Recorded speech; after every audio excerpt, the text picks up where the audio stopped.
Balance വന്ന കേക്കാണ് ക്രിസ്മസിന്. അത് ഇവർക്ക് തന്നെ കൊടുത്ത് അത് കഴിഞ്ഞ് ചായ ഇട്ടുകൊണ്ട് നിന്നപ്പോഴേക്ക് തുമ്മലാണ്, പുറത്തിറങ്ങുമ്പോൾ മഞ്ഞുണ്ട്. അതുകൊണ്ട് ഇപ്പോൾ എന്നും രാവിലെയുള്ള കലാപരിപാടിയാണിത്. അത് കഴിഞ്ഞപ്പോഴേക്ക് മീൻകാരൻ ചേട്ടൻ വന്ന്. അങ്ങനെ ഞാൻ അപ്പുറത്തൊക്കെ കൊടുത്തിട്ട് വായോ എന്നാണേ പറഞ്ഞത്. അപ്പോഴേക്കും എനിക്ക് പാത്രവും പൈസയൊക്കെ എടുത്തുകൊണ്ട് ഇറങ്ങാമല്ലോ.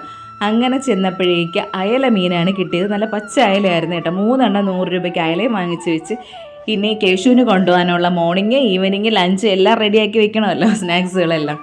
അതൊക്കെ റെഡിയാക്കി വെച്ച് കേശുവിന് കുടിക്കാനായിട്ട് പാലും കാച്ചി വെച്ചിട്ട് ഇനി മോനെ റെഡിയാക്കണം.